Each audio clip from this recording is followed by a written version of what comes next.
Good morning, gang. Happy Wednesday morning as the week rolls on.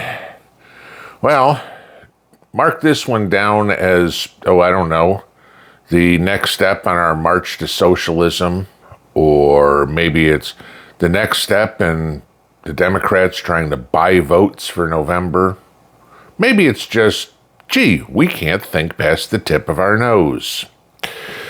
So yesterday, our illustrious vice president and the bureau director of the Consumer Financial Protection Bureau, Rohit Chopra, announced the next utterly corrupt idea for Americans that will drive up inflation and drive up costs to the rest of us. In other words, you're going to get to start paying your neighbor's bills. Now, we can look at this pretty much the same way we looked at student loans. Student loans, the idiot kid next door took out $100,000 worth of student loans to get his degree in gender studies and wonders why he has a job at Starbucks and can't afford to pay his loans. Oh, well, you know what? Let's just forgive those loans. We don't want to saddle him with debt right at the beginning of his life, and, we want him to be able to raise a family of 4 on that job at Starbucks with all that brilliant education he has, right? Okay. Well, here's what was announced yesterday. The Biden administration is pushing a bill through that at this point looks like it's going to go into effect next year. Yeah, great. Okay. It will prohibit the reporting of outstanding medical bills on somebody's credit report. Now, how could this affect you? Well, let's start here. There's 15 million people in this country who have outstanding medical debt, all right? And we get into talking about $49 billion worth of debt. Okay. $49 billion to those in Washington is pocket change. But it's still got to get paid because those hospitals and doctors' offices provided services. Those doctors and nurses got paid. There was equipment that was used. There was medicine that was given, et cetera, et cetera, et cetera. And all those people that provided that stuff want to get paid, rightfully. Okay, they did a job. They have a expectation of compensation for what they did, whether it's building the machine, whether it's producing the medicine, whether it's performing the surgery. Okay. But so they don't want to eliminate the medical debt. They just want to prohibit it from being reported on your credit bureau.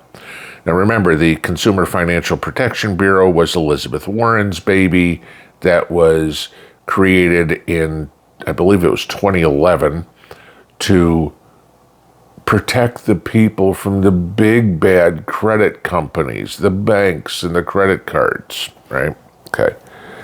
Again, it was a complete run away from personal responsibility. Oh, you signed the contract to take out that credit card to pay 22% interest on your balance? We don't think you should have to pay that. Oh, okay. Got it. Okay. You took out the loan, you pay the bill. So here's their reasoning. They think it's prohibiting people from being able to buy houses. And by their expectation, they figure if they stop reporting outstanding medical debt, that people's credit ratings will go up, and therefore they'll get approved to buy houses to the tune of about 22,000 people a year. This starts to remind me of Obamacare, okay? That other great debacle that we had under a Democrat, where we had to make sure that 3 million uninsured Americans got insurance at the cost of 300 million Americans paying for it, okay? Oh, go on the exchange. You can get your insurance practically for nothing. The doctor still gets paid. The hospital still gets paid. The rest of us saw our premiums go up. Even though, remember, we were promised, you can keep your doctor. It'll be cheaper. And none of that was true. Okay. So here's the deal. The medical bills won't be reported on your credit bureau, so the bank won't see that you have $10,000, $100,000, $1 million in outstanding medical bills. I say that because I actually knew somebody one time that had brain surgery and had $1 million worth of medical bills. Okay. It was never going to get paid. We knew that. Okay. But, so the bank approves you for this loan.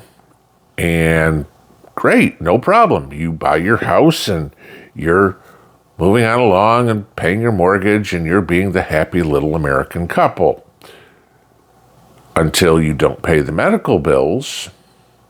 Why would you? It's not reported on your credit bureau, right? Who cares? It'll be put off to the back. If we got a little extra, we'll send it. And eventually the hospital goes, we got to do something with this. So they write off the medical bills, right? Which drives the cost up for everybody else because the hospital has to get reimbursed somehow. So, well, instead of that aspirin being $11, that aspirin's now going to be $12. Think of how many aspirins a hospital passes out. And so they write it off and they sell the debt to a collection agency. And the collection agency tries to call Mary and Joe. And Mary and Joe don't do anything. It's not in my credit bureau. What do I care? So the collection agency sues Mary and Joe, goes to court, and gets a judgment against Mary and Joe. And all of a sudden, Friday rolls around, and Mary and Joe go to collect their paycheck. And I think in most states, a garnishment is allowed to take 25% of your pay. And Mary and Joe go, holy shit, why is my pay so low? Well, you have $100,000 in medical debt that has to be paid, and we're going to garnish your wages for it, and there's court order to do so.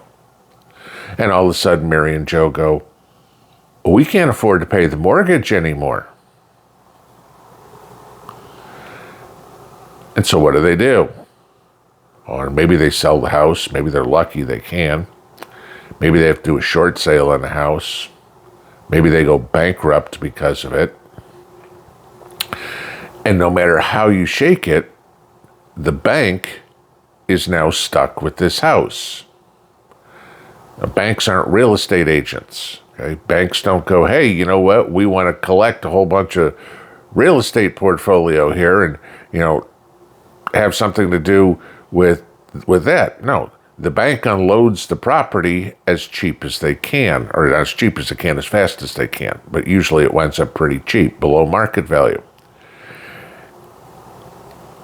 And so all of a sudden that brings the value of the houses down in the market. Your neighbor's house just sold for 20% below market, and you're trying to sell your house. And oh crap, well, the neighbor's house just sold for $212,000. Why do you think you can get $300,000? It's the same house, right? That's what's going to happen with this. This is another, we can't think past the tip of our nose. We're going to not tell the whole truth about somebody's financial situation when they want to apply for a loan, whether it be a car note, whether it be a house, whatever. And all of a sudden, when this works through the system, and it comes as a shock to everybody because the banks aren't allowed to know that you have all this extra debt, the banks get left holding the bag. And so what do the banks do? They've got to recoup the money. So they start raising interest rates on mortgages, car loans, credit cards, or start reducing interest rates on savings accounts, CDs, et cetera, et cetera, et cetera. Or, like what's going on all over the country, the banks risk failure, and all of a sudden, there's no money. This is another typical, like I said, race to communism, race to socialism, because, hey, this is just going to turn into free medical. Because if pretty much everybody goes, I can go to the doctor's office, I don't have to pay the bill, right? Okay. Eventually it'll come catch you. Okay. I don't know what the statute of limitations is on outstanding medical debt. I believe in a lot of states it's like 7 years for other debt, but I'm not sure how medical flies. But people are going to stop paying the bills because then medicine's going to have to be free, right? It won't. It's just going to pass the cost on to you and me, just like they're trying to pass the cost on of student loans to you and me. How soon is it until we hear from Democrats, oh, mortgages are racist. We don't think that people should have to pay their mortgage payments.